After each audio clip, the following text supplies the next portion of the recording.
جناب ختم مرتبت نے امیر المؤمنین کو کہیں جنگ کے لیے بھیجا کہ یا علی جائیے جنگ کے لیے، ساتھ میں 4 افراد کو بھیج دیا کہ 4 افراد لے جائیں۔ اب رسول خدا بھی جانتے تھے کہ لڑنا علی نہیں ہے، اب میں جو 400-500 افراد بھیجوں، سب کا خرچہ، ان سب کے کھانے پینے کا بہت اچھا خاصا خرچہ اس زمانے میں آتا تھا، تو اب ایک ہی کو بھیج دیتا ہوں، ساتھ میں 4 افراد رہیں گے، لڑنا علی ہی نے ہے، باقی تو صرف۔ تو اب جناب امیر علیہ السلام کو کہا کہ جائیے 4 افراد کے ساتھ چلے جائیں اور جنگ کو فتح کر کے واپس آ جائیں۔ کئی دن گزر گئے، جناب امیر علیہ السلام واپس نہیں آئے۔ پیغمبر نے سارے صحابہ سے کہا کہ جو بھی مجھے میرے بھائی کی سلامتی کی خبر دے گا، مجھ سے جو مانگے گا میں اس کو عطا کروں گا۔ تو اب سب صحابہ بہت خوش ہوئے کہ ہمیں بہت ہی سستے داموں میں جنت مل جائے گی، ہم فوراً جنت کا تقاضا کر لیں گے کہ بھئی صرف یہ بتانا کہ امیر المؤمنین خیریت سے ہیں۔ تو اب سب کے سب مختلف جگہوں پہ جا کے بیٹھ گئے، مدینے سے باہر نکلے، کسی نے کہا کہ یہاں سے گئے تھے یہیں سے آئیں گے، کسی نے کہا نہیں اس طرف سے آئیں گے، کوئی کہیں پہ بیٹھ گیا۔ جناب سلمان جو ہیں وہ ایک پہاڑ پہ بیٹھ گئے۔ کا سلمان پہاڑ بلندی پہ ہوتا ہے، جو آئے گا نیچے سے اوپر آئے گا کہ تم اوپر جا کے پہلے سے بیٹھ گئے ہو، پتہ نہیں توجہ ہے یا نہیں، باہر نکل کے بیٹھو تم، یہ پہاڑ پہ اوپر چڑھ کے بیٹھ گئے ہو۔ کہا کہ اگر علی بن ابی طالب نے چاہا تو سب سے پہلے مجھے ہی نظر آئیں گے، علی نے چاہا تو مجھے ہی پہلے نظر آئیں گے، بس میرا یہی قصد ہے کہ میں پہلے امیر المؤمنین کو نظر آؤں اور وہ مجھے نظر آئیں اور میں جا کے پیغمبر اسلام کو بتا دوں۔ سب نے کہا بوڑھے ہیں بیچارے، دوڑ بھاگ تو سکتے نہیں، تو اب یہ کہاں جا کے بیٹھیں گے، سب باہر چلے گئے۔ جناب سلمان بیٹھے ہیں، اتنے میں دیکھا کہ جناب امیر علیہ السلام تشریف لا رہے ہیں۔ جیسے ہی آتا دیکھا تو فوراً جناب سلمان اس بڑھاپے میں بہت تیزی سے چلتے ہوئے جانا چاہتے تھے پیغمبر کی بارگاہ میں جا کے بتائیں کہ امیر المؤمنین خیریت سے ہیں۔ تو جناب امیر نے فوراً جناب سلمان کو روکا کہ سلمان رک جاؤ، جلدی کی ضرورت نہیں ہے، اگر پہلے تمہیں نظر آیا ہوں تم ہی پیغمبر تک بھی پہلے پہنچو گے۔ تو اب جناب سلمان بیٹھ گئے، آرام سے بات کرنے لگے۔ جب باتیں ہونے لگیں تو وہ سمجھ گئے یقین کے ساتھ کہ اب پیغمبر کے پاس کوئی نہیں جا سکتا۔ کیا مانگو گے پیغمبر اسلام سے؟ کہا یا علی آپ کے صدقے میں ملنے والا ہے، آپ ہی بتائیے کیا مانگو پیغمبر اسلام سے؟ کہا سلمان رسول خدا سے کہنا کہ یا رسول اللہ، میں اراج پہ آپ کی اور اللہ کی راز و نیاز کی سیکرٹ گفتگو ہوئی تھی، میں چاہتا ہوں کہ مجھے بتا دیجئے کہ وہاں پہ آپ کی کیا گفتگو ہوئی تھی۔ اب وہاں رسول خدا اللہ سے وعدہ کر کے آئے تھے کہ کسی کو نہیں بتاؤں گا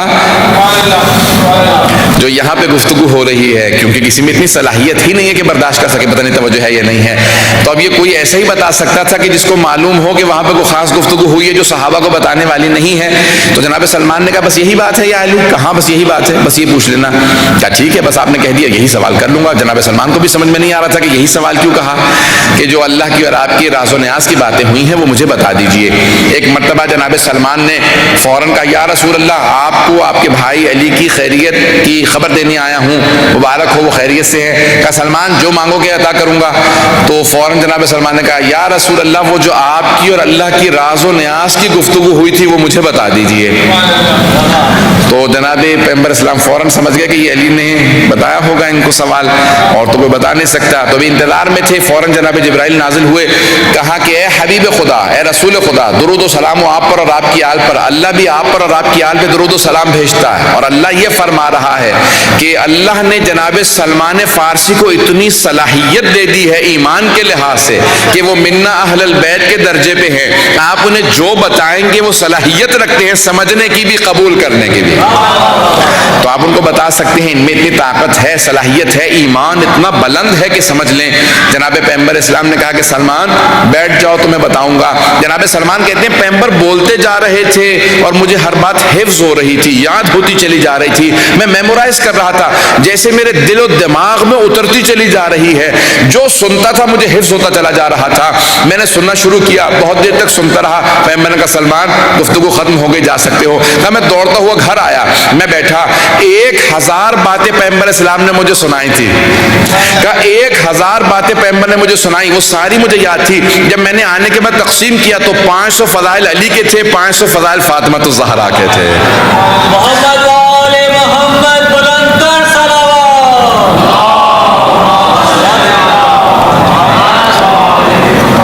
معجل فرج عزیزان گرامی، معراج لنریہ من آیات، پروردگار کہتا ہے کہ میں اپنی نشانیاں دکھانے کے لیے اپنے حبیب کو بلا رہا تھا، اور معراج مقدمہ ہے ولادت جناب سیدہ کا، کہ خود پیغمبر اسلام کہتے ہیں میں جب جنت میں گیا، جنت کا نظارہ کیا، تو جناب جبرائیل نے کہا ہے حبیب خدا اللہ نے کہا یہ سیب آپ کے لیے ہے، تو کہا میں معراج پہ کھانے پینے میں نہیں آیا ہوں جنت میں، کہا اسی سیب میں نور فاطمہ الزہرا کو ودیعت کیا گیا، یہاں پہ نور سیدہ کو رکھا گیا ہے، کہا وہ جو انوار آئے تھے زمین پہ وہ 13 کے انوار تھے، 14 کے نہیں تھے، ایک نور ایسا تھا اسے اس زمین پہ لانے کے لیے پیغمبر کو معراج پہ جانا پڑا، تو معراج پہ گئے اور اس کے بعد وہاں سے اس نور میں اس سیب میں نور تھا، جناب سیدہ کا ودیعت کیا گیا تھا۔ عزیزان گرامی، یہ جناب ختمی مرتبت کی جو معراج ہے اس کے بے انتہا واقعات ہیں اور بے انتہا اس کے اندر پہلو ہیں جن کو ابھی بھی سمجھنے کی ضرورت ہے،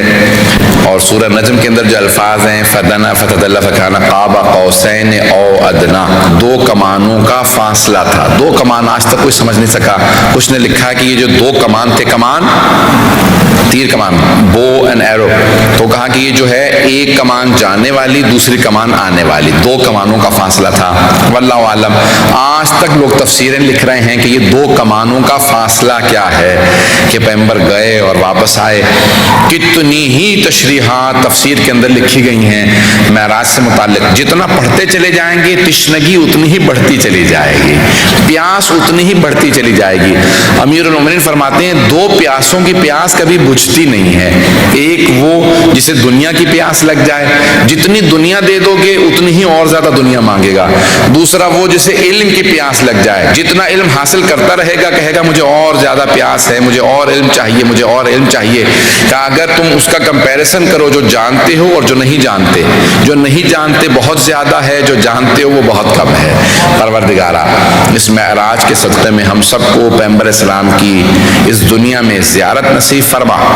آخرت میں ختمی مرتبت کی شفاعت نصیب فرما، پیغمبر اسلام کی پروردگارا امت کے اوپر بڑا برا وقت ہے اس وقت، پروردگارا تمام کی حفاظت فرما، پروردگارا جنت البقیع جنت معلیٰ کی تعمیر ہوتا دیکھنا نصیب فرما۔